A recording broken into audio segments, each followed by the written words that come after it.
Thank you very much. I better put my glasses on, otherwise it could be terrible. Right. How often do you hear, you can't believe anything you read in the Bible? Why do some people say this? I believe that the implicit reason is the belief that miracles don't happen. The Bible contains miracle accounts. Therefore, the Bible is rubbish and cannot be trusted. Should we accept this argument, go home and have an early night? Okay, let's go. I believe not. There are two things that are wrong with this argument. Firstly, the claim that miracles don't happen or are impossible may well be false. And secondly, there are many events in the Bible that are supported by both external and internal evidence. Today we're going to concentrate on internal rather than external evidence. Tonight I'm going to present material from Acts and Paul's letters, which strongly points to their historical reliability. Of course, this has been done before. In 1790, William Paley published Horai Paulinae, which means Seasons of Paul, in which he states his aim as follows. Imagine that you have discovered in some celebrated library a series of letters alleged to have been written by an apostle of Christianity, and an ancient history of the missionary labours of the same apostle but written by another individual. The question arises, are these readings all genuine and authentic accounts? They seem to treat of subjects of vast importance to all mankind. Indeed, they appear to be the very source from which the doctrines of Christianity are derived. What if the whole thing were an invention, an ingenious forgery, the work of some clever enthusiast, or a trick to deceive the world into adopting a new religion? In Horai Paulinae, Paley compares the accounts in Acts and Paul's letters to see if they are independent sources that corroborate each other or whether they are contrived forgery. If Paul's letters or Acts are forgeries, then we should bear in mind the difficulty of this task for the writing methods that were available at that time. When I prepared this talk, I used PowerPoint and Microsoft Word. I inserted, deleted, edited, reorganised and cut and paste. If an idea sprung to mind while I was lying in bed, I could incorporate it on the next day. I can electronically search the Bible text to spot patterns. I have ready access to commentaries, maps, multiple translations, and can consult the meaning of the original Greek in a rough sort of way. I can retain copies of what I write, publish on the web, and send emails. I could put everything I've ever written onto a single memory stick and carry it with me. By contrast, Luke and Paul had no such facilities. They used primitive quills and ink, generally carbon-based, on expensive papyrus. They didn't even have a pencil or a rubber. The ability to edit and adjust their text was extremely limited. Writing their text was essentially a single-shot exercise. Paul would not have retained a copy of his letters. The effort would have been too much, and it would have been difficult to carry his letters with him. His letters were distributed throughout the Roman Empire, and it would have taken years before sufficient copies were produced to make them widely available. Thus, Luke would not have had access to them. The Bible is the most widely read book, and the New Testament is the most scrutinised text on this planet. It is scrutinised by biblical critics, theologians and historians. If these writings are forgeries, then there should be nowhere to hide. It should be easy for us to spot it now. So let's have a look. There are many overlaps between Acts and Paul's letters. How do these overlaps affect our judgment on the reliability of both sources? I'll discuss just one example which occurs during Paul's third missionary journey, but before I do, I'll provide a summary of the structure of the New Testament and the role of Acts. I'll give a view from outer space and then work down to a bird's eye view. The New Testament consists of 27 discrete books written by about 8 different authors. The 4 Gospels are Matthew, Mark, Luke and John. The 4 Gospels primarily describe the ministry of Jesus, his crucifixion and resurrection. Then comes Acts, followed by 13 letters which are claimed to be written by Paul. Then follow letters by other authors and the book of Revelation. The book of Acts is quite unique. It is historical in nature and is the only record that explicitly describes a summary of the activities of the early church over a 30-year period. The Gospel of Luke and Acts are written by the same author, who is traditionally Luke, a Greek doctor and companion of Paul. The book of Acts is critical. If it is reliable, then it also enhances the credibility of the Gospel of Luke, and so reinforces the historical claims about Jesus of Nazareth. Acts contains 28 chapters. The last 2/3 of the book mainly concentrates on the activities of the Apostle Paul, from the stoning of Stephen until his first imprisonment in Rome. Paul wrote at least 7 of his letters during this same period. He is dealing with issues in the churches, most of which he founded. His interests are mainly pastoral, and he has no intention of writing history. However, he makes many incidental remarks that overlap with the historical accounts in Acts. In this talk, I'll describe some of these overlaps between Acts and 3 of Paul's major letters, which are his 2 letters to the church at Corinth and his letter to the Christians in Rome. These were written during Paul's 3rd missionary journey, as we'll discover. So do Acts and Paul's letters contain reliable history? I'll leave that to you to judge, but first I'll provide some context. Acts mentions many events and political figures that are cited in sources that are external to the New Testament and can be dated with reasonable accuracy. This enables us to date some of Paul's activities as shown in this table. So when you see dates in this presentation, these are derived from the dates in this table. But for the sake of time, I won't walk through this table, just trust me. In the next 3 slides, I'll summarise 3 of Paul's 3 missionary journeys. Paul's first missionary journey was in the late 40s AD. Barnabas and Paul left Antioch in Syria. So we do a point. There's Antioch in Syria. They went through Cyprus, went up to Perga or Pamphylia, and then they went through 4 cities. So this is Antioch in Pisidia. So this is really confusing because you've got an Antioch there and an Antioch there. So this one's called Syrian Antioch, and that one is called Pisidian Antioch. Then he went to Iconium, Lystra, Derbe, backtracked, and went back to Antioch in Syria.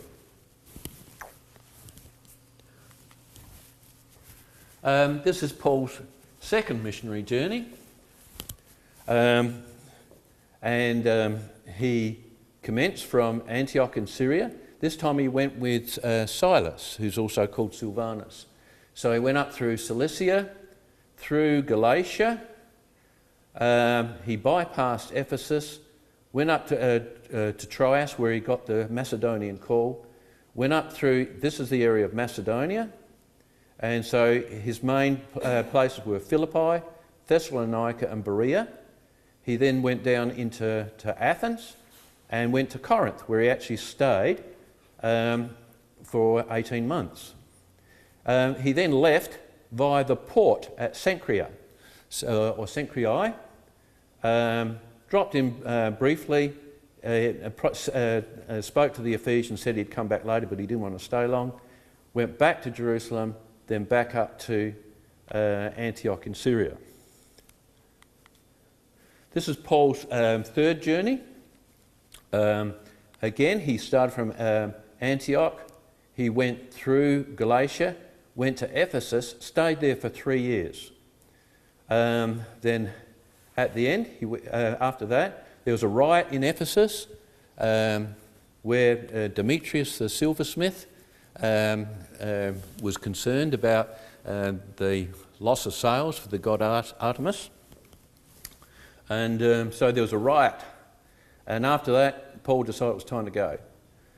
So he went up through there, through Macedonia, down to Corinth, stayed there for 3 months, and then instead of going back via sea to Jerusalem, he went up through Macedonia and came down the coast and back to Jerusalem.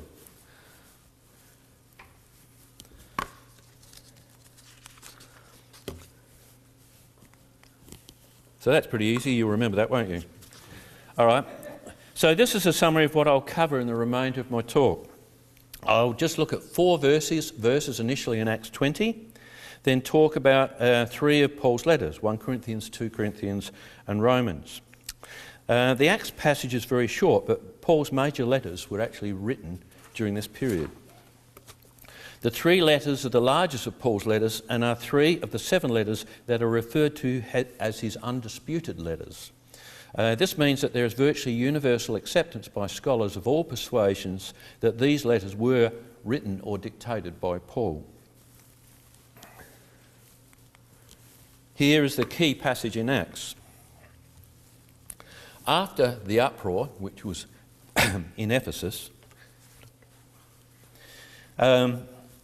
ceased, Paul sent for the disciples, and after encouraging them, he said farewell and departed for Macedonia. When he had gone through those regions and had given them much encouragement, he came to Greece. There he spent 3 months, and when a plot was made against him by the Jews as he was about to set sail for Syria, he decided to return through Macedonia. Sopater the Berean, son of Pyrrhus, accompanied him, and of the Thessalonians, Aristarchus and Secundus. And Gaius of Derbe, and Timothy, and the Asians Tychicus and Trophimus.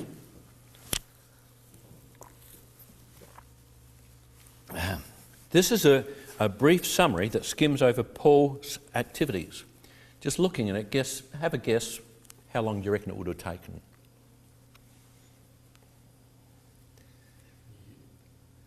Around about a year. That's a good guess. Ends up being 9 months.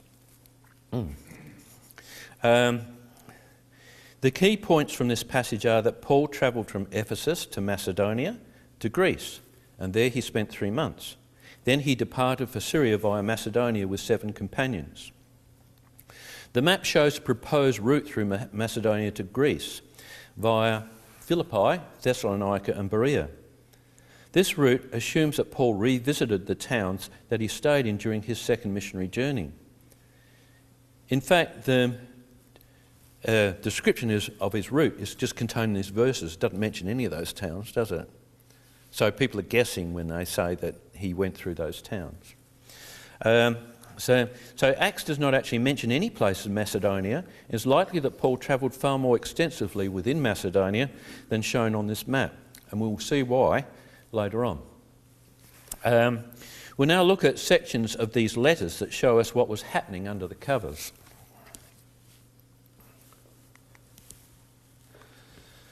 Um, 1 Corinthians is not actually Paul's first letter to the Corinthians. It's his second. He wrote a former letter that we do not have. In response, the Christians in Corinth sent Paul a letter that contained a whole pile of questions. Much of 1 Corinthians is addressing the issues that the Corinthians raised in their letter. I'll mainly focus on chapter 16 and discuss when it was written and where it was written from.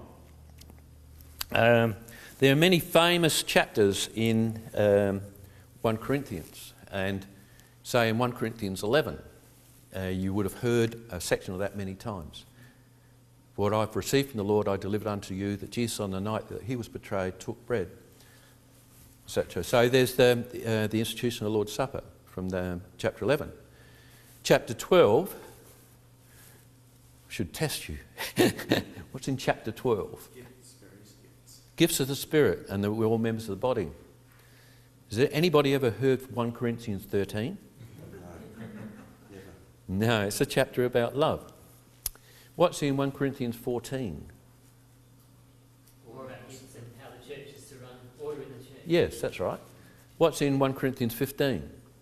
Resurrection. Yes, there's a chapter on the resurrection. So they're really big chapters and important. What's in 1 Corinthians 16? Readings. Duh. All right.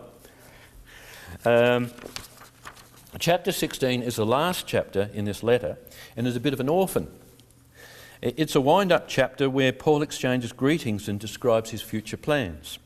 Most readers find chapter 16 to be a bit of a letdown compared with the previous chapters, but it has significant historical information. Whoops, what have I done now? Right, okay. Chapter 16 commences with Paul initiating a fundraising campaign. Now that's enough to put you off straight away, isn't it? After all, doesn't the church always want your money? But this one is different. Paul's not raising financial support for himself. The first 4 verses request the Corinthians to prepare a collection for the saints in Jerusalem. Now concerning the collection for the saints, as I directed the churches of Galatia, so you are also to do. On the first day of every week, each of you is to put something aside and store it up as he may prosper, so there will be no collecting when I come. And when I arrive, I will send those whom you accredit by letter to carry your gifts to Jerusalem. If it seems advisable that I should go also, they will accompany me. So there are several things that are interesting about this passage.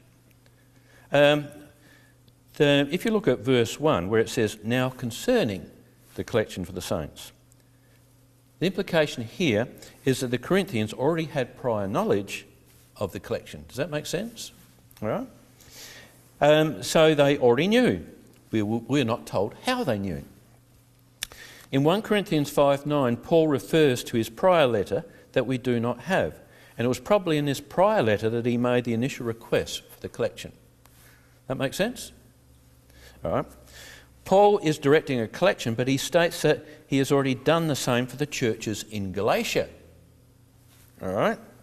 According to Acts, Paul passed through Galatia and Phrygia during his 3rd missionary journey before arriving in Ephesus. All right. So he'd previously been in Galatia. So he's referring back to that. So this makes sense if Paul is writing 1 Corinthians from Ephesus. Alternatively, it confirms the account in Acts that Paul arrived in Ephesus after passing through Galatia. Paul requested collection as a gift for the saints in Jerusalem. That's pretty plain. Paul expected to arrive in Corinth sometime in the future. Accredited people will bear the gift, but at this stage, Paul is not sure whether he will accompany them. It's an if. Whoops. Verses 5 to 9 cover Paul's travel plans. He says, I will visit you after passing through Macedonia. For I intend to pass through Macedonia, and perhaps I will stay with you or even spend the winter, so that you may help me on my journey wherever I go. So you're starting to see the connection with the Acts passage?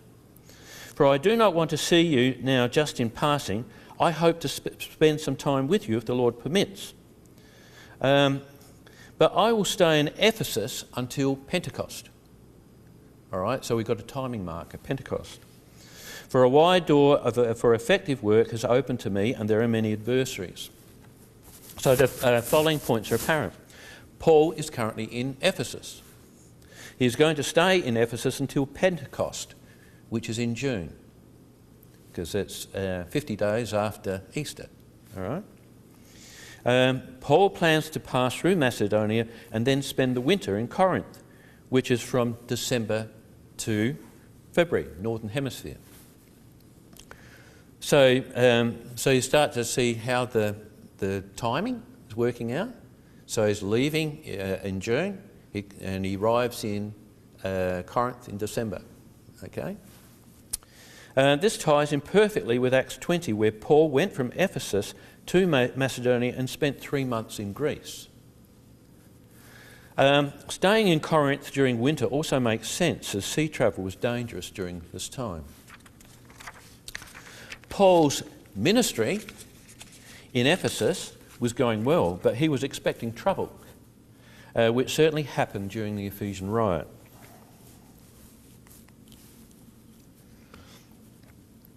Paul then describes Timothy's plans.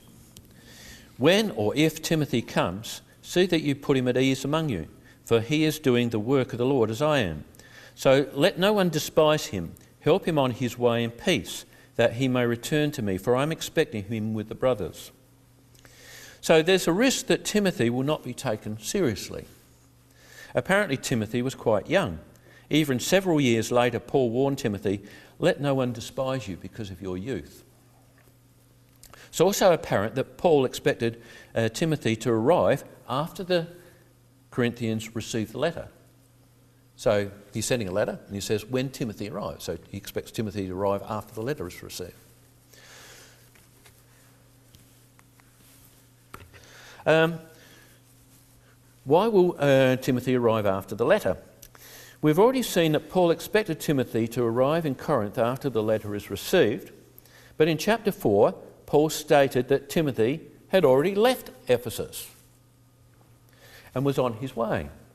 He says, I have sent to you Timothy, my son, whom I love, who is faithful in the Lord. So we've got a problem here, haven't we? Why does Paul expect Timothy to arrive after the letter is received if he's already left? On its own, Paul's letter does not make sense, but Acts provides the explanation. He sent 2 of his helpers, Timothy and Erastus, to Macedonia, while he stayed in the province of Asia a little longer.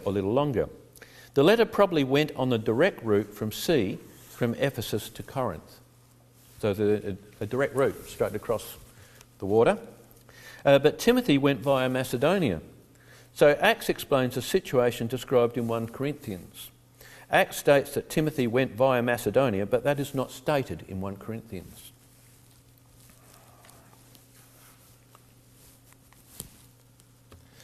Paul then closes the letter with final greetings. The churches of Asia send you greetings. Aquila and Prisca, together with the church in their house, send you hearty greetings in the Lord. Paul sends greetings from the churches of Asia. Ephesus was the capital of the province of Asia. So if you actually look at a map, Asia is actually a strip that on the left-hand side of Turkey. So it's like Portugal is to Spain. Okay? So when it refers to Asia, it doesn't mean China and India. Okay? Right. So Aquila and Priscilla were with Paul in Ephesus. So all of this indicates that 1 Corinthians was written from Ephesus. Make sense? All right. When was 1 Corinthians written? We've already seen numerous reasons for believing that Paul's first letter to the Corinthians was written during the 3rd journey. It was after Timothy was sent to Macedonia and prior to the riot in Ephesus. But there's some additional evidence. 1 Corinthians was written after Paul's first visit to Corinth. It's probably already apparent. Because he says else in chapter 2, and when I came to you, brothers, when I came to you, brothers, did not come proclaiming to you the testimony of God with lofty speech or wisdom. So there's implication he's already been there. It was also prior to his next visit. He says, but I'll come to you soon if the Lord wills. So Acts records that Paul visited Corinth twice in the 2nd and 3rd journeys. Thus 1 Corinthians was written prior to the 2nd visit.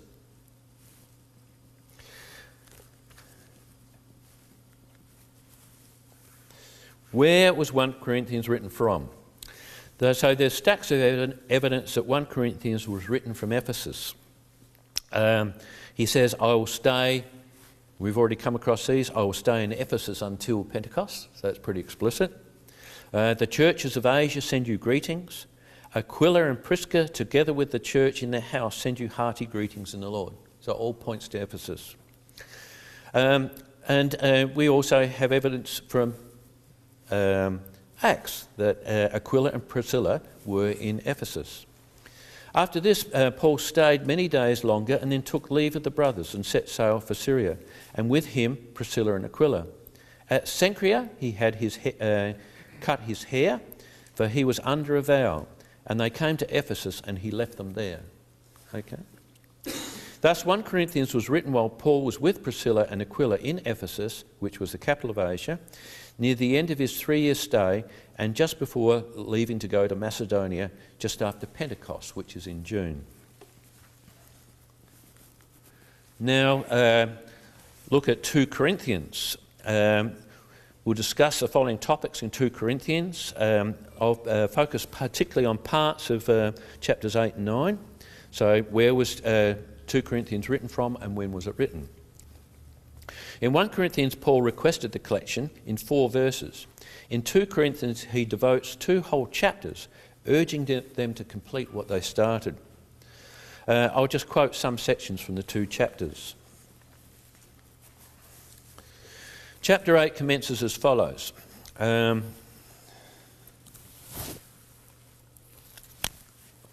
We want you to know, brothers, about the grace of God that has been given among the churches of Macedonia. For in a severe test of affliction, their abundance of joy and their extreme poverty have overflowed in a wealth of generosity on their part. For they gave according to their means, as I can testify, and beyond their means of their own accord, begging us earnestly for the favour of taking part in the relief of the saints. And this not as we expected, but they gave themselves first to the Lord and then by the will of God to us. Accordingly we urged Titus, as he had started, so he should complete among you this act of grace. But as you excel in everything, in faith, in speech, in knowledge, in all earnestness and in our love for you, see that you excel in this grace also. So he's encouraging them to continue on with the collection. Paul mentions that the Macedonian churches had been generous. This is one of many references in this letter to Macedonia. He also states that the collection was for the relief of the saints. I'll now skip to verse 10. Here Paul encourages the Corinthians to complete the collection. And in this matter I give my judgment. This benefits you who a year ago started not only to do this work, but also to desire to do it. So now finish it as well, so that your readiness in desiring it may be matched by your completing it out of what you have. So here Paul states that the collection was started a year ago. And he encourages the Corinthians to complete it. This suggests that 2 Corinthians was written about a year after 1 Corinthians. Does that make sense? Right. Yeah, because you said that the collections were already mentioned in the earlier letter before 1 Corinthians. Yeah, so it could be the year ago, but could be relative to the first letter rather than 1 Corinthians. Yeah.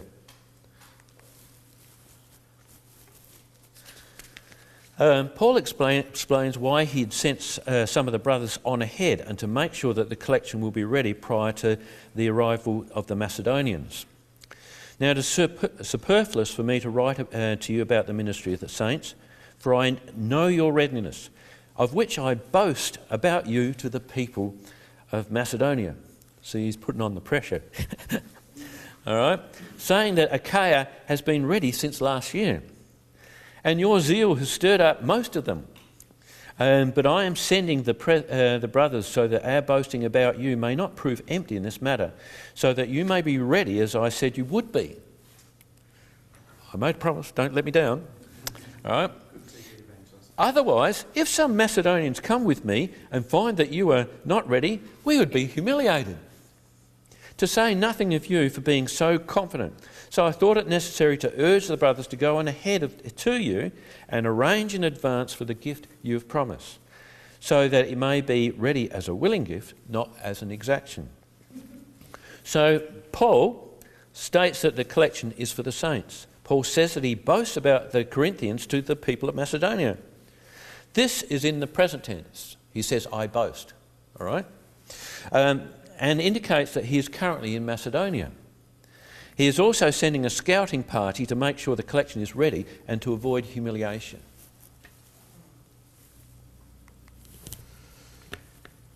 So where was 2 Corinthians written from? Can you guess now? Some of the passages we have looked at already indicate that Paul wrote this letter from Macedonia. In fact, he mentions Macedonia 7 times in 2 Corinthians. Here is a further reference for Macedonia which is quite explicit. He says in chapter 2 of 2 Corinthians, when I came to Troas to preach the gospel of Christ, even though a door was open for me and the Lord, my spirit was not at rest because I did not find my brother Titus there. So I took leave of them and went on to Macedonia. Paul indicates that he was previously in the province of Asia. He says, for we do not want you to be unaware, brothers, of the affliction we experienced in Asia. So the affliction probably refers to the Ephesian riot, which is described in Acts chapter 19.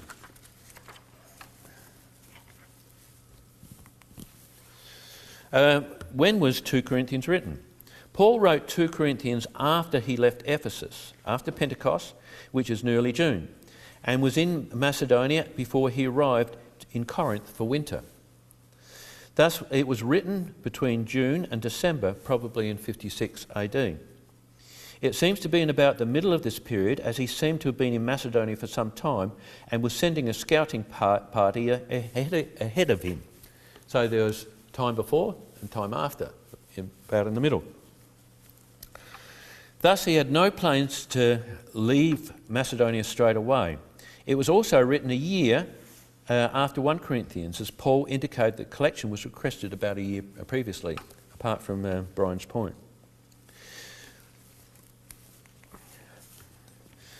I'll now discuss Paul's letter to the Christians at Rome. I'll discuss sections from chapters 15 and 16, provide a summary of the collection and discuss where Romans was written from and the date of writing and how it interacts with Acts.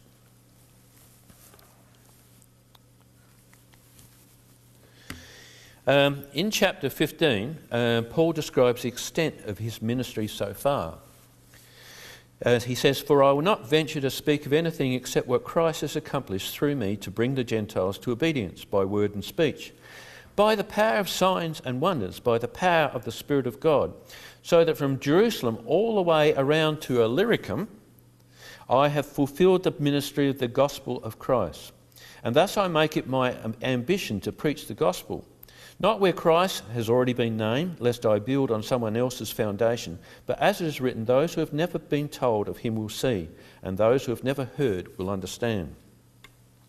Here, interestingly, Paul refers to signs and wonders that has accompanied his ministry. Paul also mentions that his ministry extended as far as Illyricum. So Illyricum is shown there in green on the map. So Illyricum was a Roman province on the northwest border of Macedonia. So it's a fair bit further than Berea. This could not have been written during his first visit through Macedonia, as his itinerary is explicitly described there. It must have been during his second visit, during the third missionary journey, as described in Acts 21-4. Note that Illyricum was abolished as a Roman province in the mid-70s during Emperor Vespasian's reign, when he actually reorganised the Roman provinces. So Paul reflects the context of his time.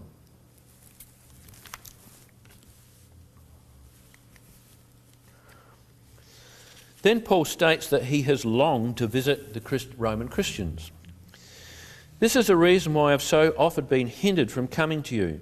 But now, since I no longer have any room for work in these regions, and since I have longed for many years to come to you, I hope to see you in passing as I go to Spain, and to be helped on my journey there by you, once I've enjoyed your company for a while. At present, however, I am going to Jerusalem to bring aid to the saints. For Macedonia and Achaia have been pleased to make some contribution for the poor among the saints at Jerusalem. See how it's starting to hang together? Here Paul makes a succinct summary of what we have read in Acts and his letters to the Corinthians. The collection has now been completed and is being delivered to the saints in Jerusalem. Acts also confirms that Paul had indeed previously planned going to Rome. The following quotation is from Acts 19.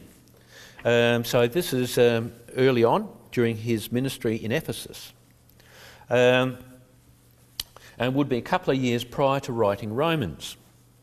It says here, now after these events Paul resolved in the Spirit to pass through Macedonia and Achaia and go to Jerusalem, saying, after I've been there I must also see Rome. So the Acts quote makes no mention of Spain, and so it's unlikely that the Acts quotation was derived from Romans. Otherwise we would have mentioned Spain as well. Paul then expresses his confidence that he will arrive in Rome and then go on to Spain. It says, for they were pleased to do it, which is the collection, and indeed they owe it to them. For if the Gentiles have come to share in their spiritual blessings, they ought also to be of service to them in material blessings. When therefore I have completed this and have delivered to them what has been collected, I will leave for Spain by way of you. I know that when I come to you, I will come in the fullness of the blessing of Christ.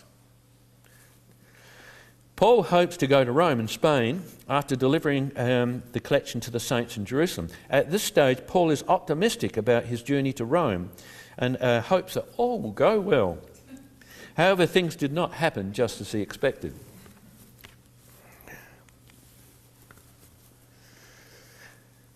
Again, at this stage, Paul expects trouble in Jerusalem, but is hopeful that he will be delivered from persecution and that the offering that he has taken to Jerusalem will be warmly received. I appeal to you, brothers, by our Lord Jesus Christ and by the love of the Spirit, to strive together with me in your prayers to God on my behalf, that I may be delivered from the unbelievers in Judea, and that my service for Jerusalem may be acceptable to the saints, so that by God's will I may come to you with joy and be refreshed in your company. May the God of peace be with you all. Amen. And thus it finishes.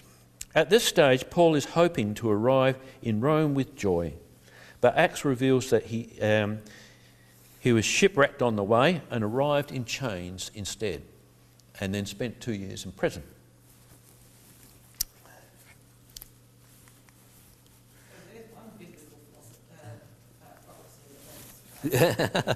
Well, don't ask, go straight to.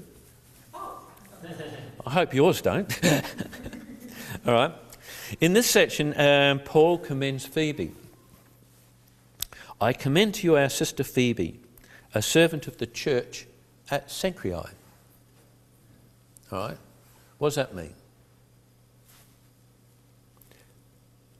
That you may welcome her in the Lord in a way worthy of the saints, and help her in whatever she may need from you, for she has been a patron of many and of myself as well. Why does he commend Phoebe? It seems as though Phoebe was the bearer of Paul's letter to the Romans. Okay? That explains the picture of the carrier pigeon. All right, okay? She is also a servant of the church at Cenchreae. Cenchreae, as we've seen already, was the port for Corinth. Okay? So this reference provides support for the belief that Paul wrote Romans from Corinth. Make sense?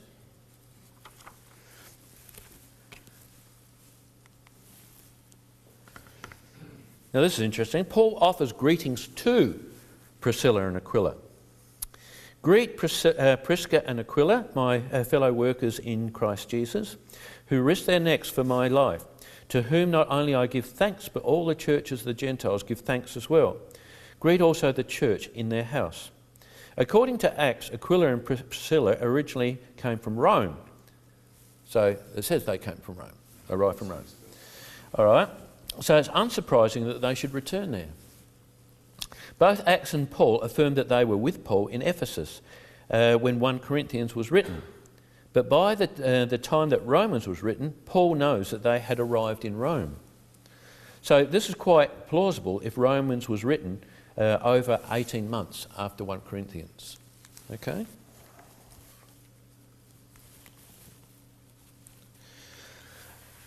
I won't read out this passage, it's quite long, but Paul greets a further 26 individual households or groups. Most of these are not mentioned elsewhere in the New Testament. This is because Paul was writing for his day and probably didn't have us in mind. All right? So this is not the thing that a forger would write.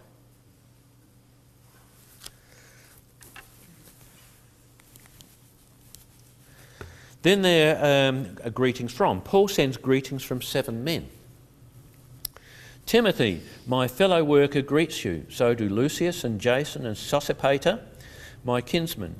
I, Tertius, who wrote this letter, greets you in the Lord. So Paul probably dictated the letter, didn't write it physically himself. Gaius, who is a host to me and to the whole church, greets you. Erastus, the city treasurer, and our brother Quartus greet you. This is especially interesting. There is a significant overlap between this group and those listed in Acts 20, who accompanied Paul on his trip to Jerusalem. So verse 4 from Acts 20 says, Sopater the Berean, son of Pyrrhus, accompanied them, and of the Thessalonians Aristarchus of Secundus and Gaius of Derbe, and Timothy, and the Asians Tychicus and Trophimus. The people mentioned in both lists are Timothy, Sopater, or Sosipater. In one it says Sopater, the other says Sosipater. Same person, different spelling.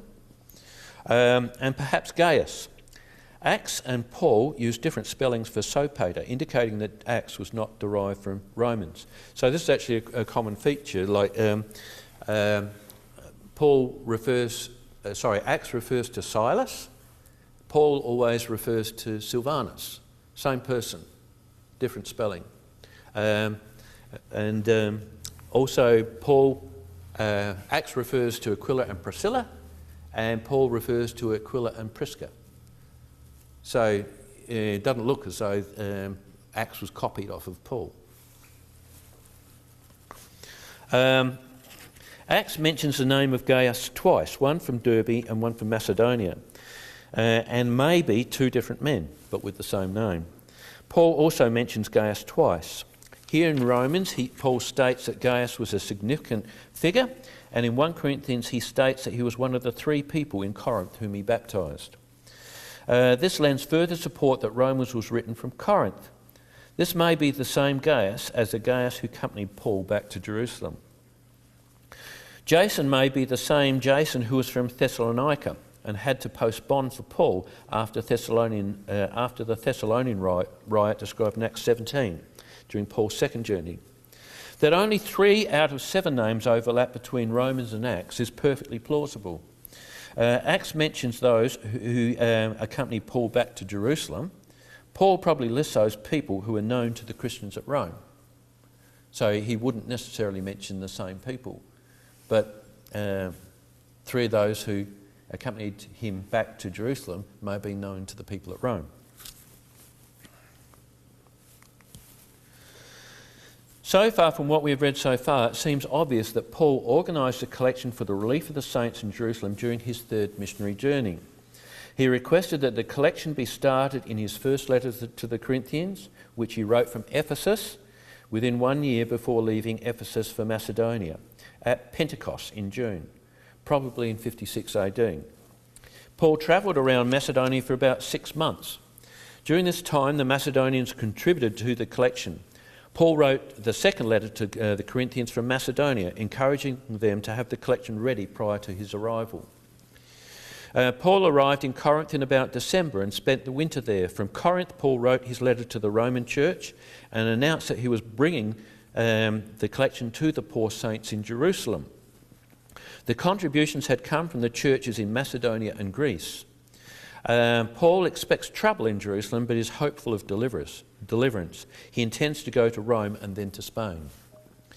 Acts makes no mention of the collection in any direct way, except for Paul's brief statement in his defence before Felix in Caesarea, where he says that he came to Jerusalem to bring alms. But Paul's letters confirm his itinerary as described in Acts.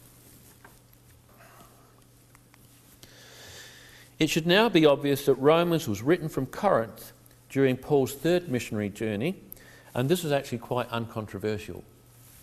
However, some of the evidence is summarised here. He had recently been in Macedonia. Reaching Illyricum can only be fitted into the third missionary journey. Paul also considers that he's completed his missionary activities in Macedonia. Macedonia and Achaia had contributed to the collection. Paul is about to go to Jerusalem.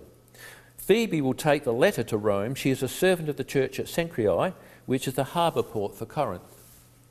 Paul sends greetings from 7 people.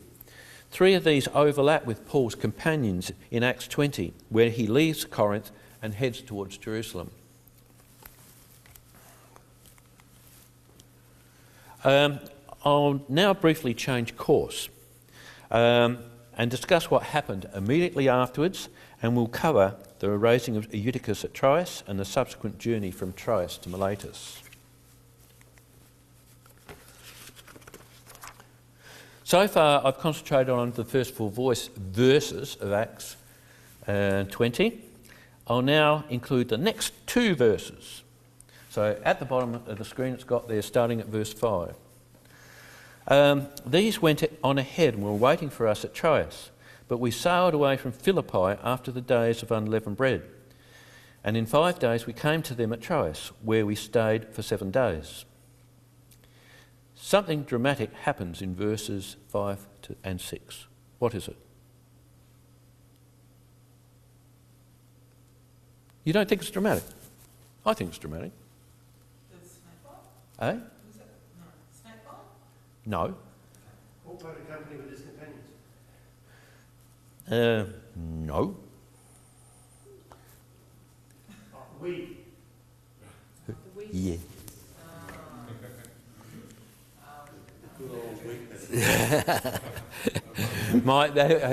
I've been giving a series of studies to their fellowship group, and these people knew the answer, didn't you? Yeah. They knew the answer, but they thought they're shy, didn't want to show off. All right. The obvious. So the. Sorry.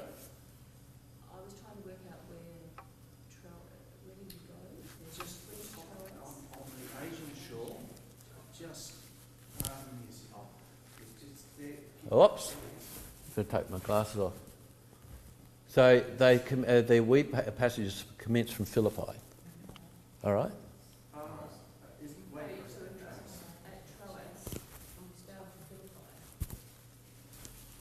Sorry? Those went on ahead and were waiting for us at Troas, but we sailed away from Philippi after the days we sailed away from Philippi. So the we actually commences at Philippi. That makes sense? That's where Paul and Luke. Yeah. So the we passage actually starts at Philippi. The party had gone ahead to Troas. Would you like to point at Troas? Anne just wants to point at Troas specifically. All right. There's Troas. Yep. There's Philippi. And just for Australians, historical, Troas is just across from Gallipoli. Right. So our soldiers, when they went ashore, were right next to where all this is happening. Thank you very much for that irrelevant contribution.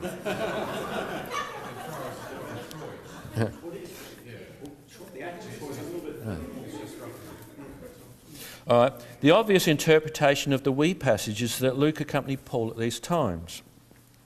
That conclusion is quite threatening to sceptics, and so alternative theories have been proposed, including the claim that they are a deliberate contrivance to give the reader the impression that the author was there at the time. But notice here the contrast between this passage and verses 1 to 4. In verses 1 to 4, Luke skims over a 9-month period during which monumental events...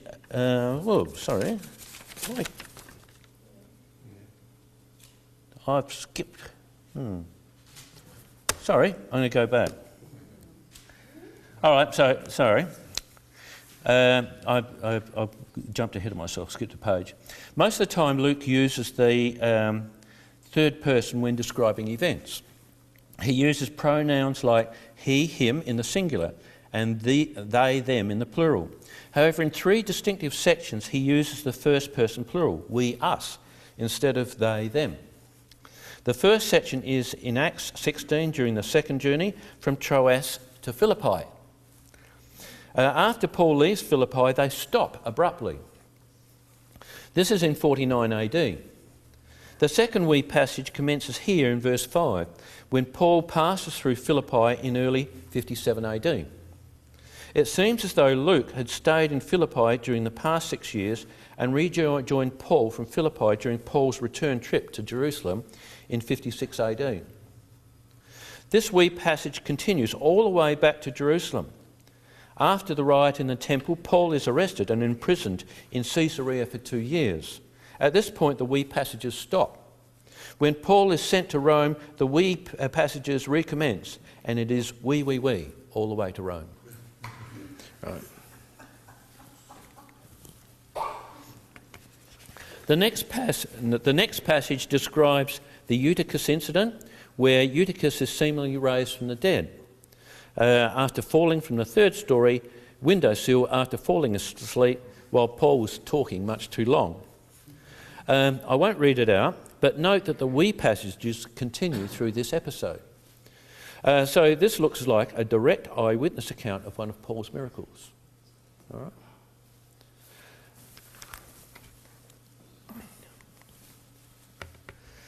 In one sense, the following passage is far less dramatic, but I'll read it out.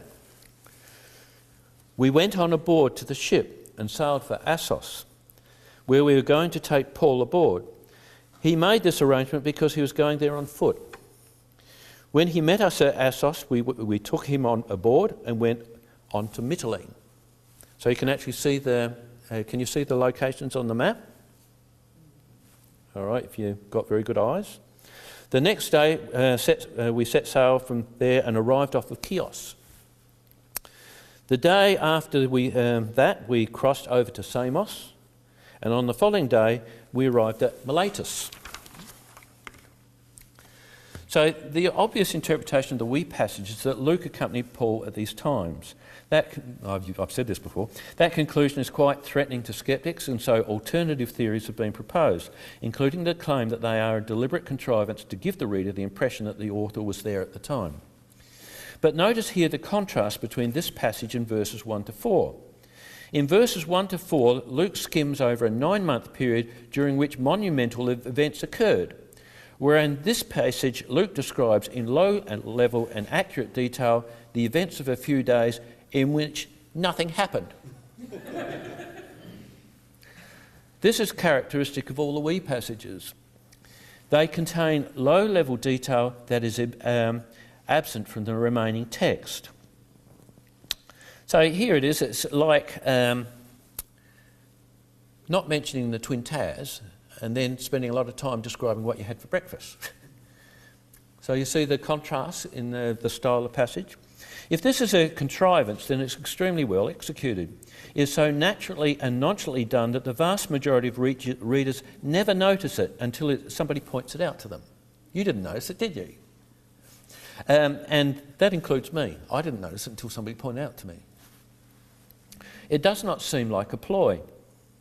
Luke is simply describing events as he knew and saw them. So it's all quite natural.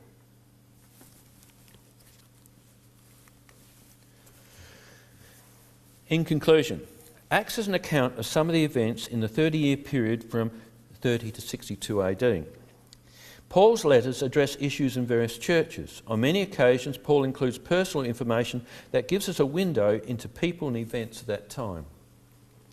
They have quite different purposes, but on many occasions they overlap in their description of events. During Paul's 3rd missionary journey, Paul wrote his 3 most significant letters, 1 and 2 Corinthians and Romans.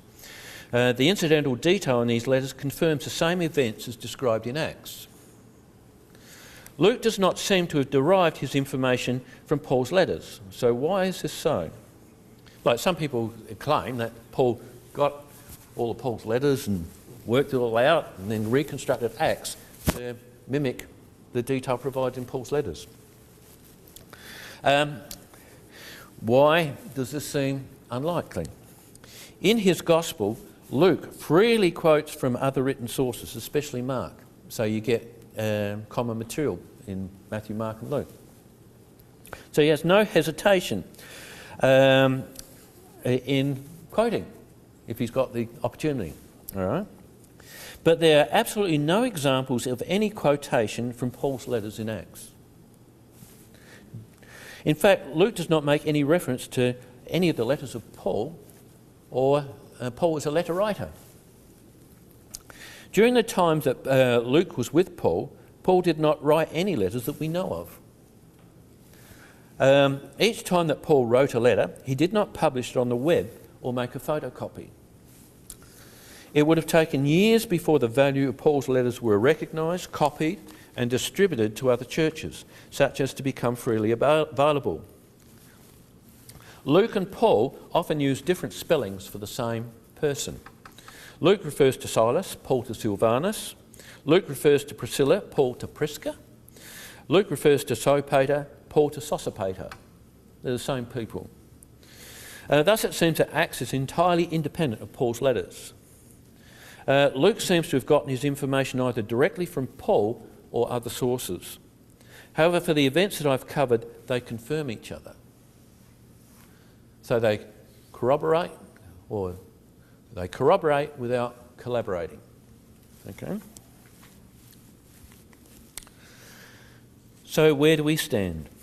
Luke and Paul were writing for the needs of their own time and probably did not have us in mind. So sometimes we don't know the background and may be unsure about what they are referring to. It doesn't matter. There's plenty of other stuff that they say that we can easily understand. First century Christians had some advantages over us. They were closer to the events and had direct access to eyewitnesses, but they did not have a New Testament. They only had the odd letter or a single gospel if they were lucky. We don't have access to the eyewitnesses, but we have a complete collection of their apostolic writings. We have a bird's eye view that they never had. My talk by no means proves that the Bible is the inerrant word of God, but if someone says to you, you can't believe anything in the Bible, that's just not true. It is the writing of sincere and honest men who are describing what they had seen and heard. So there are many other documents that were produced at that time that were forgeries. There's actually a letter called 3 Corinthians. But these are easily identified. Yet Acts and Paul's letters still stand. No one has come up with a compelling argument to show that they are fraudulent in nature. Many have tried, but their arguments are obscure, indirect and vague. And invariably they ignore the common sense arguments to the contrary, as you've seen tonight. So that's the end. If you think I'm clever because I'm not. I got the background from Hidden in Plain View, Undesigned Coincidences in the Gospels and Acts, which, but the primary source I got it from was actually from William Paley himself. Horai, Paul and I, or the Truth of the Scripture History of St. Paul evinced by comparison of the epistles which bear his name with the Acts of the Apostles and with one another. So that was written in 1790. And it's surprisingly it's out of copyright now. And so you can actually download it from the web and get a PDF copy. Don't get one from Amazon because they've scanned it and it's got all sorts of typos in it. You can get a lot better ones for nothing. So go hunting for it. And they're electronically searchable, so which is great. But I've read it twice, and we can. What we can do, we've got electronic access. Like if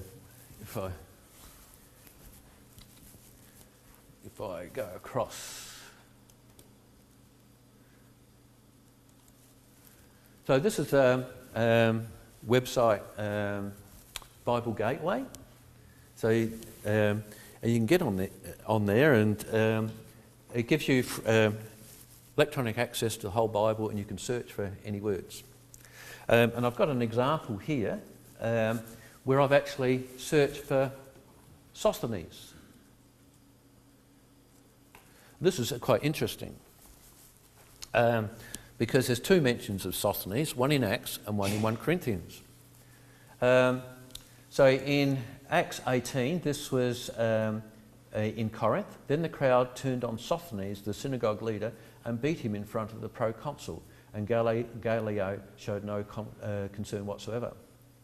But the interesting thing is 1 Corinthians was written by Paul and Sosthenes. So Paul, called to be an apostle of Christ Jesus by the will of God, and our brother Sosthenes. Now this is interesting. So it looks a bit reversed, doesn't it? He was from Ephesus, but 1 Corinthians was... he was from Corinth, but 1 Corinthians was written from Ephesus. Seems reversed, doesn't it? But if you think about it, it makes little sense. Because this 1 Corinthians was not the first letter, it was the second. So Paul wrote a letter to Corinth, and they wrote a letter instead. In those days, they didn't have a postal service. So all letters were carried by individuals. So it's probably quite likely that Sosthenes was the person who actually brought the Corinthian letter to Ephesus. And the letter's going to go back to Ephesus. So guess who took it? Does that make sense? Now, also in the letter of 1 Corinthians,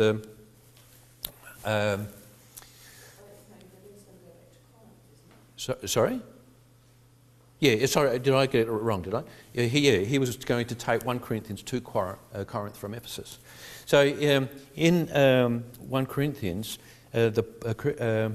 Paul refers to all the sort of issues that they raise, and so he answers the issues. But he also says there's things they didn't raise that are a bit humiliating to them. Paul says, I've heard it said, it's been reported to me, that there are divisions amongst you, and that you tolerate immorality that's even disgusting to pagans. So he actually addresses issues that were not raised by them. They only raised the things that were unembarrassing. But it was reported to him that there were embarrassing issues that he had to deal with. How did he know? Perhaps it was from Sosthenes. Okay? Anyway, you can do this. Being able to electronically search, you can find out heaps of stuff. So I'd encourage you to do it. I might give you another example after supper.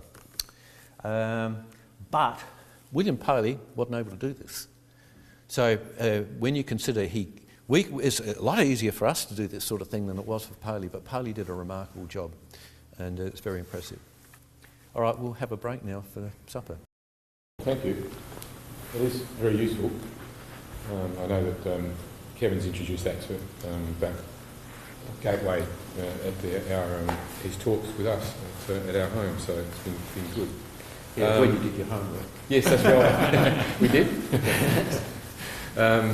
Anyway, I'll open it up to general conversation and questions that you may wish to pose to Kevin or comments you want to make. I guess one of the things that occurred to me, and this is just a pure comment, is that with all that travel that was going on there, it seems so modern to me. I mean, apart from the fact they didn't have their mobile phones, it does show to me that the Roman peace was something that was real at the time. People travelled freely, safely, carried money with them, and didn't get mugged.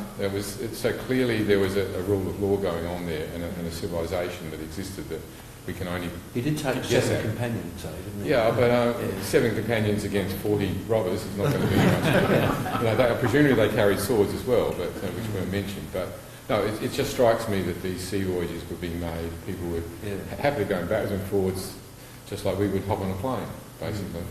That's what struck me. But it was actually pretty hazardous because there would have been, he mentioned robbers and... Oh, of course. Yeah. And, of course, and some of them probably didn't make it, but, apart from being mugged in the cities, he made it through, backwards and forwards through these boats quite okay. And walking journeys and the like. So clearly it was an element of discourse going on there and swapping of ideas and things like that. So, So, 1 Corinthians written from Ephesus, 2 Corinthians written from Macedonia, Romans written from Corinth. What do we know about where the other ones were written from? 1 and 2 Thessalonians were written from Corinth. Mm-hmm. You can work that out pretty easily.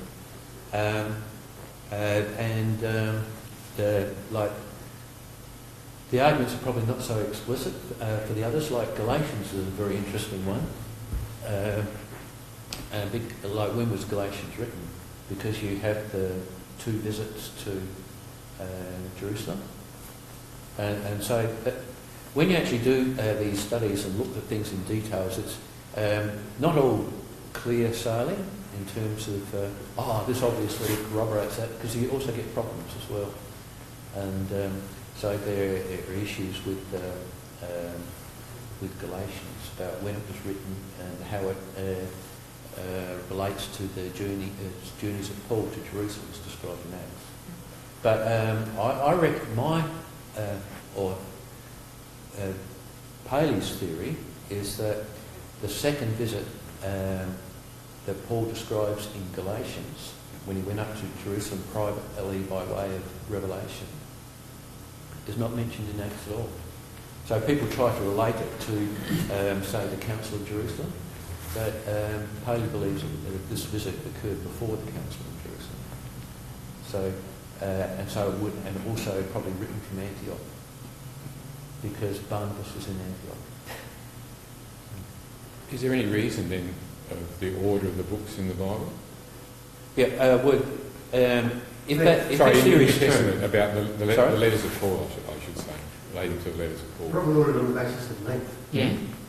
the ordering, yeah. The ordering is on the basis of length, yeah. Is that And not in because chronology. they all- If they it all was in sort of- chronological order, it would probably go Galatians, 1 Thessalonians, 2 Thessalonians, 1 Corinthians, 2 Corinthians, Romans, then Ephesians, Colossians, Philemon, and then the pastorals. So once you get to them, it's kind of roughly chronological. When it comes to the we passages, and these other, like this, basically what you're getting at tonight, which is that the match up between the letters and the Book of Acts is evidence of it being a true history, right? When it comes to that, you have studied more on that than anyone I personally know, and I noticed there weren't too many references in that. Is it under looked at in scholarly literature? Like, how many people are looking at this? I don't know really. Yeah, I think a lot of the stuff that I've mentioned would be common knowledge to scholars. Okay. And so it's but- almost so common like knowledge scholars- they don't bother to talk about it? So, Is well, it it depends almost- on what you want. It depends on what you want to prove. Oh, Like if you're on the sceptical side, you won't mention this stuff. sure. You only like for instance, one of the people who watches our videos is very sceptical. Yeah. Hello. Derek's his name, Derek in Edinburgh. G'day, Derek.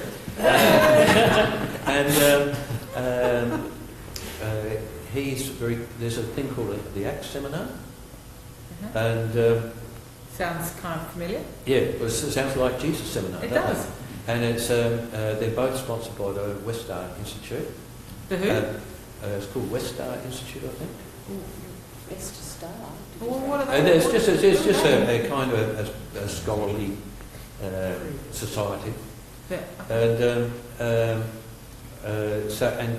in the Jesus Seminar, they basically got a collection of liberal scholars together, and they voted with beads, and this achieved a high level of notoriety.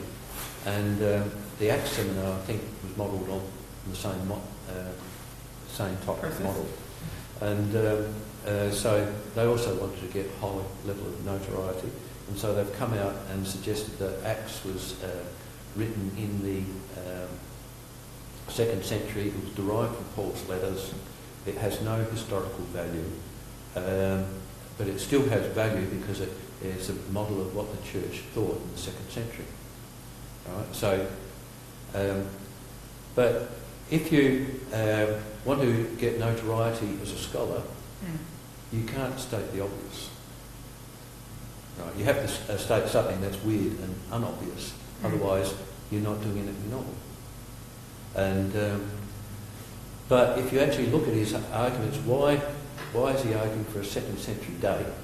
Well, it's like you get vague arguments like it's heading in the direction of apologetics that was characteristic of the 2nd century. Okay. So it's a very vague argument, isn't it? And but there's no mention of this. No. Yeah. So, So because they basically, you haven't just stick seen your it, head in the so sand because- and you ignore counter evidence and just make something out of something that's quite obscure. Then that begs the question: is there evidence from the text, dating of the text, that definitely puts it before 100? Like the Acts. When was the earliest copy of that? Well, When you'll was find probably that all the reliable manuscripts all the manuscripts. The earliest manuscript would be P57, which is an extract from the Gospel of John, and the majority of scholars believe it was from Hadrian's reign. So that's around about 125 AD. Oh, okay. So that's the earliest we've got. Oh, okay. Then you get a few scraps during the rest of the 2nd century. But we haven't got any evidence for Caesar until 500 years after his time, so Okay, it's not a big deal. So Yeah, we're getting copy on copy on copy. the manuscript evidence is Copy on copy. way later, but scholars don't use the manuscript evidence to date the document. They kind of look at the contextual information Oh, yeah, in the no. document. So, Well, that's obvious when then you haven't got the other thing. So Yeah. that's right. but like the manuscript evidence for the New Testament is much closer to the original than anything else. Of any other histories. Like typically the earliest manuscripts are around about 500 years after the original. One of the things you said was that Paul only went to Corinth twice. There is evidence in his writings, in particular 2 Corinthians, there was another visit in between those two visits. This is the 3rd time I come to. That's what he says there. Among other things, yes. Yeah. So that's kind of looked at in Horai Paulinai, and he says that reflects intent, not actually physically going. That's not obvious. No. That sounds a bit seminarish. But if you actually read the rest of Corinthians, it's obvious in the rest of 2 Corinthians he had only been there once before.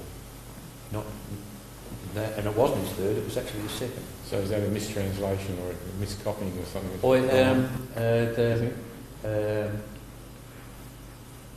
Paley kind of gives answers where people actually say, I come or whatever, and they don't actually mean physically. I can't remember examples off the top of my head, but it is quite a plausible argument. I think it's more reasonable to assume that Paul made a flying visit from Ephesus by ship across and then back again than to postulate things like that. I think it is possible. He could have gone from Ephesus. He was in Ephesus for 3 years, so he could have had a temporary trip. But I think the rest of 2 Corinthians indicates that this was his 2nd time. And otherwise, he's contradicting himself within 2 Corinthians. But yeah, it's interesting. The second time apart from a brief. Yeah. So again, we can You might be easily look at that.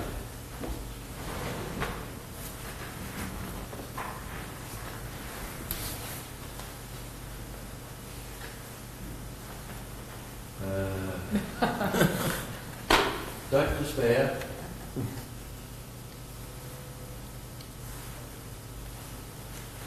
Page 50 for the 3rd time. I'll see. This will be my 3rd visit.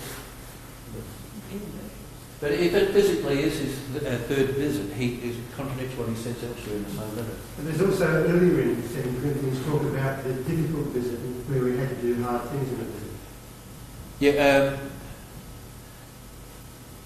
he says he had planned to come to them a 2nd time, but he thought it best not to.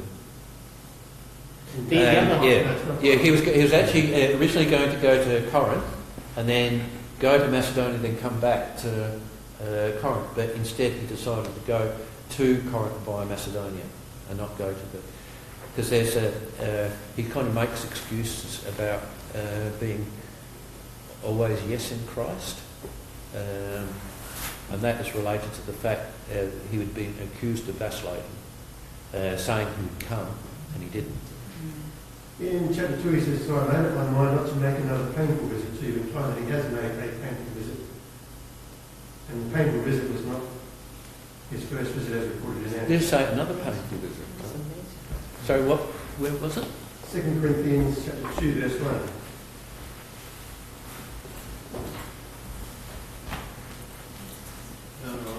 So it's probably easiest just to go there while you're painting.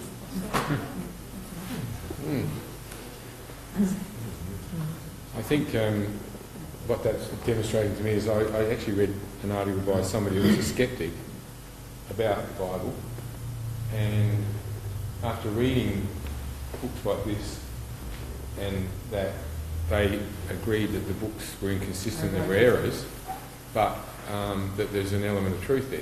So they became more convinced, they became Christians, but not in the traditional sense. They accepted the differences because they were written by humans rather than, there were human errors in them, and errors that had crept in with copying and copying. But the fundamentals were quite sound if you look at the overall thing and the correlations that occur. Yeah. Well, I don't think it's necessary to kind of prove that the Bible's in error in order for the general story to be true. That's right, and she found it more convincing because of the errors. Yeah. That it was actually written by people. Do you think you're a reliable person?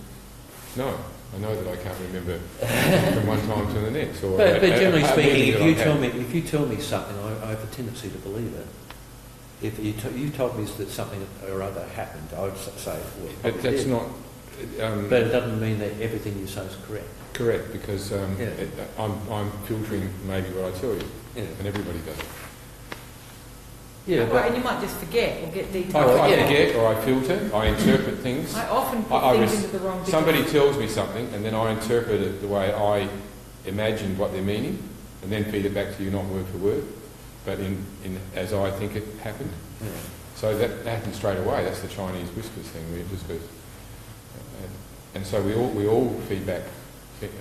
And things like But that. for most people that you meet, you tend to say, well, they're telling things sincerely. Correct. That's Sincerely. exactly right. And so are the writers telling things sincerely? To me, it Yes, looks correct. like that. That's correct. That's what I was Yeah. saying. She imagined that.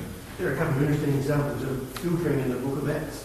For example, when Paul and Barnabas visit Cyprus, the author Luke mentions that the governor or whatever there was particularly intelligent because he listened to Paul.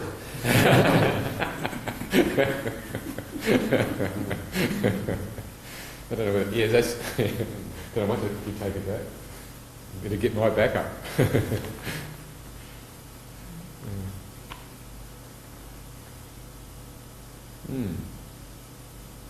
Oh, actually, I thought we were going to be run over time. Has anybody got any further observations, questions?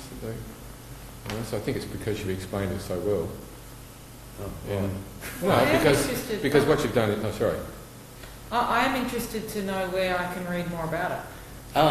Yeah, well, Besides, you can just Google answers everything. If you just look up undesigned coincidences. Well, no, But, what have you? What are some of the things you've read? Because you've had an interest in this for a long time. You must know some good stuff. Well, I have read Horai Paulinai twice, and there's also James how Blunt. long is it? How many pages? And then only Oh, it's the quite James big. Blunt book I saw that only came out last year. Yeah, You've 17 been talking or about whatever this it for was, much yeah, longer, exactly haven't right. it? Undesigned coincidence. The Undesigned Coincidences, the book came out in 2017. Yeah, Mm. last March year. 2017. But Jeff Russell gave a couple of talks on Blunt's book. I've read Blunt's book too. And what's Blunt's book?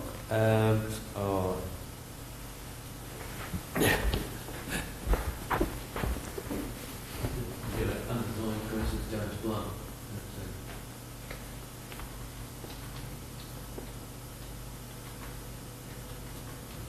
website that Matt Rowe mentioned once before is the Christian Classics Ethereal Library, CCEL, I think it's .org, which has got just about everything you can get that is freely available. Here it is. So, CCEL. there you go.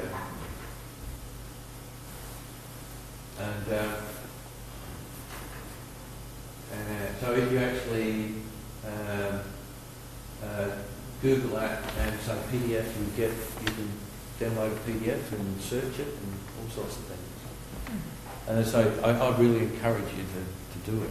It's, That's written in 1828. yeah. Yeah. So what I'm noticing is that the sources are all either very old or they came out last year.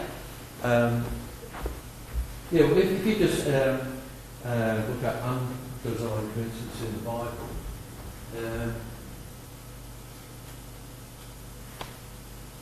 there you go. You see a PDF there? All right, so you can easily get it. And we'll just put it in the Bible. It's right down the bottom.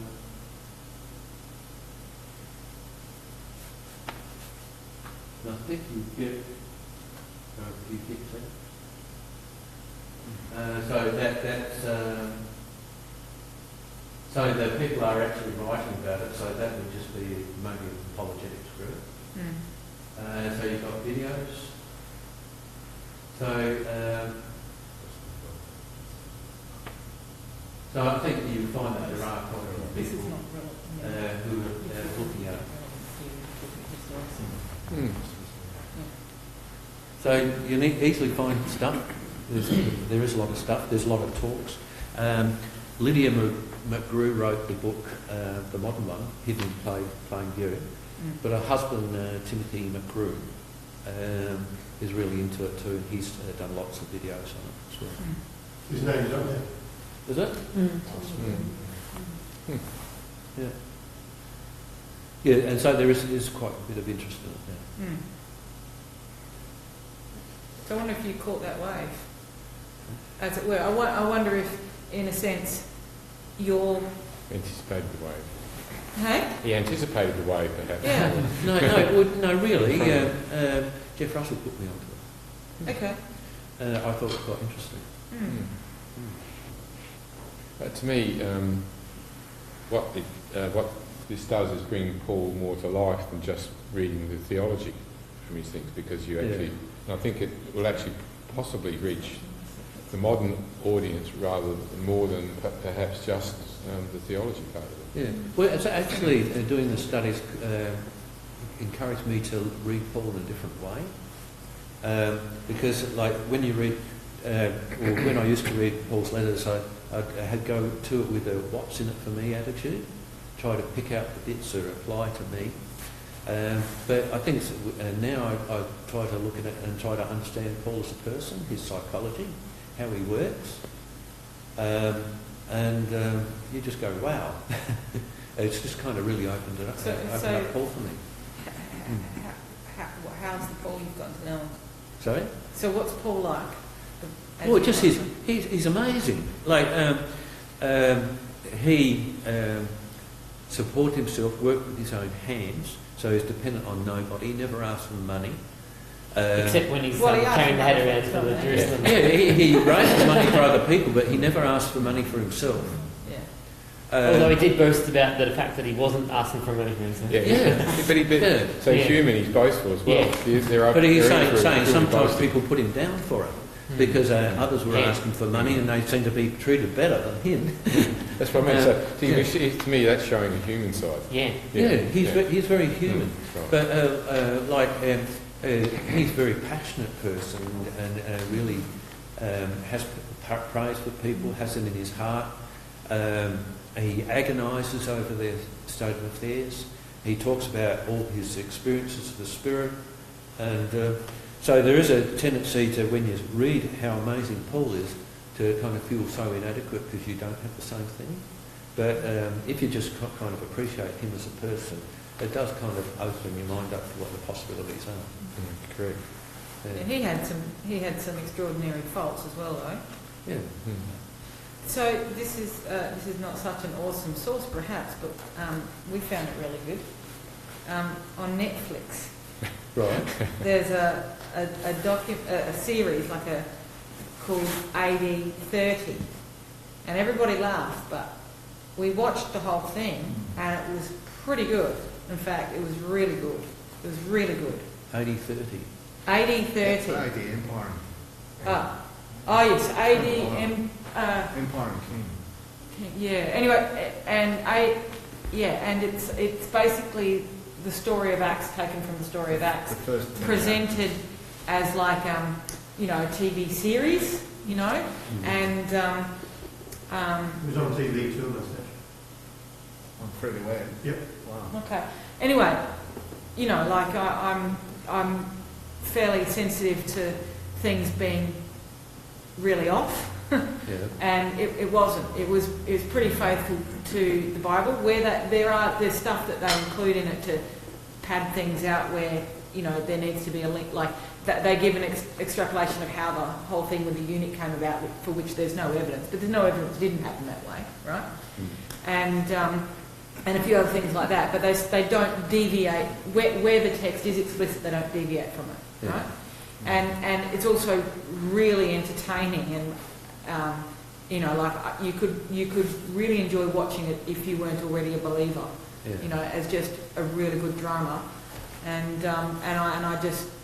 when we were watching, I was finding it edifying for myself as a reminder of the story. Then I was going to the Bible to look things up and check all this out, which was good. And but I was also thinking, this is a powerful means of telling a next generation is going to hear that haven't heard all this from church, potentially can sit here and hear this just because they've got Netflix. That's a good thing. So. You watched it? I watched a couple of episodes. I wasn't so impressed. Oh, okay. Yeah. Well, there you go. All right. Well, you the opposite view. Thanks for that contribution, Perry. Sorry. No, you're probably right. And it's 9 o'clock. 50%. Yeah, sorry, yes. So we're about to turn into pumpkin.